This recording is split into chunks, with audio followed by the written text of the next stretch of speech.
Happy Halloween, everybody. And in honor of my favorite holiday and season, I'm going to take you on a tour of the oldest and most haunted cemeteries in Knoxville, and we're getting started right now.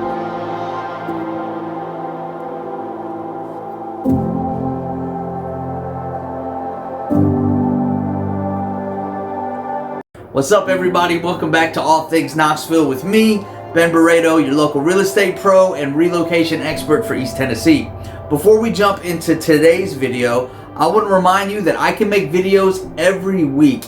So if you like this content, make sure to hit the subscribe button and then share this video with people you think will get a kick out of it. And as always, just to remind you, I love making this content. However, my job is selling real estate. So if you're thinking of buying, if you're thinking of selling, then please hit me up. I'd be happy to help you out. I help people across this country every single day. I'd love to help you too.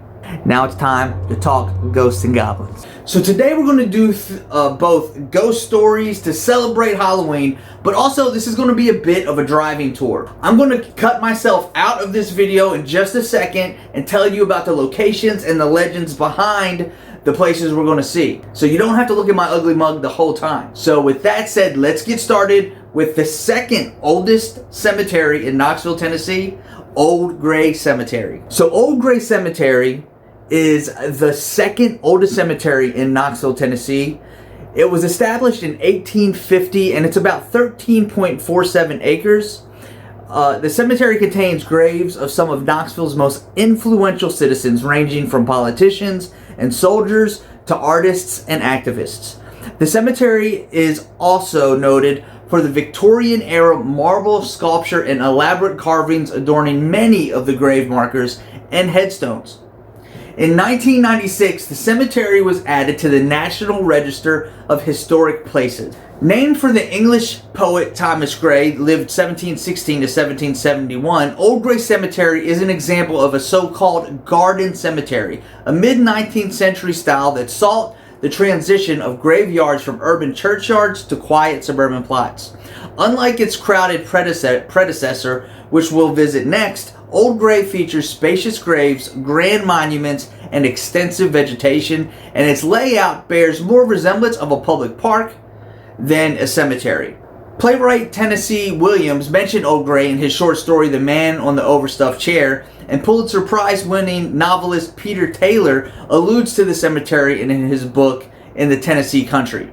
The cemetery was simply known as Gray Cemetery until 1892, when the new Gray Cemetery was established about a mile away. Now, the site of the Old Gray Cemetery was previously pasture land located just outside Knoxville's northwestern city limits, only a mile from the city's downtown area. It was considered ideal for a suburban cemetery. The first land for the cemetery was purchased in December of 1849, and landscape architect Frederick Douglass was hired to come up with a ground plan. At the suggestion of Reese's wife, Henrietta, the cemetery was named after English poet Thomas Gray, author of Elegy Written in a Country Churchyard. Many of the cemetery's early burials were victims of Knoxville's 1854 cholera epidemic. The cemetery contains dozens of victims of the Newmarket train wreck of 1904, and in 1912 the cemetery witnessed one of the largest funeral processions ever conducted in the South, when 40,000 mourners attended the burial of former Tennessee Governor Robert Fiddlin' Bob Taylor. Now, it is whispered that some who lie in Knoxville's Old Gray Cemetery do not sleep quietly. Some say Black Aggie roams the quiet paths, a shadowy presence on missions unknown. The entity said to be haunting the cemetery is referred to as Dark Aggie. The description of this terrifying spirit vary, but it chooses to manifest itself in the shape of a man, but clouded by a black mist. The timing of Dark Aggie appearing is closer to that of sundown, when the cemetery doesn't really have anyone there. Straggling visitors have reported seeing Dark Aggie simultaneously walk and sometimes float within the rows of the tombstones. For the more unfortunate, they have reported Dark Aggie being alerted to their presence and chasing them out of the cemetery in pure terror. Some people have reported that before seeing Dark Aggie, they have mysteriously heard an unseen entity whisper their name. Spinning around naturally, they find nobody living to be in the vicinity. Visitors have also reported a crying sound to emanate from the rear area of the cemetery, as well as whistling noises of unexplained origin. One of the more interesting occurrences is people who have taken photographs inside the cemetery claim that a blurry shape and malformed orbs appear. Dark Aggie is said to be haunting the Old Grave Cemetery to this very day. Informal paranormal investigations of the cemetery haven't yielded much in terms of origin for this potentially malicious entity, but the most echoed advice is that if you see Dark Aggie, remain still, do not bring attention to yourself, or else if you do, you risk being chased off the property. Next, we're going to go to First Presbyterian Church Cemetery. The First Presbyterian Church graveyard is the oldest graveyard in Knoxville, Tennessee. Established in the 1790s, the graveyard contains the graves of some of Knoxville's most prominent early residents, including Territorial Governor and Constitutional Convention delegate William Blount and Knoxville founder James White.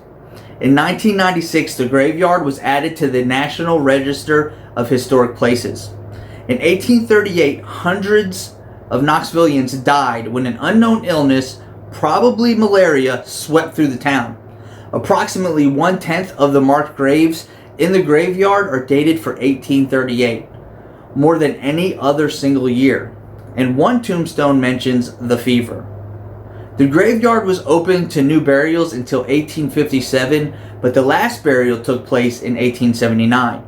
During the Civil War, Confederate soldiers who occupied the town from 1861 to 1863 kept horses in the cemetery, and Union soldiers who occupied the town from 63 to 65 used the church as a hospital and barracks. The oldest grave in the graveyard is that of William Blount, who died March 21st of the year 1800. James White, the founder of Knoxville, is also buried here.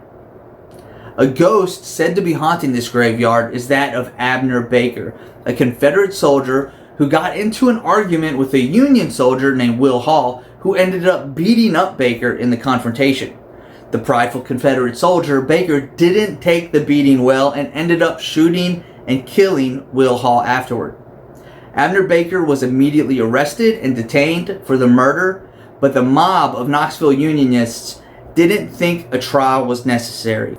Now, the Unionists ended up overrunning the Knoxville jail and dragging Abner Baker out of his cell and proceeded to beat him and lynch him in the streets of downtown Knoxville.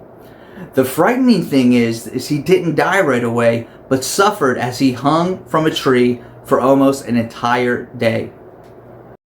The legend is that Abner Baker can be seen hanging from a tree or spotted walking the streets of Knoxville, wandering the graveyard at night. Luckily, unlike Dark Aggie, Abner Baker just seems to be a presence and not malicious in any way or going after anyone that happens to stumble in his path. Well, that's it for today's Halloween special video. I really appreciate you guys swinging by and checking it out. As always, thank you for your support, and I will see you next week. And until then, bye-bye.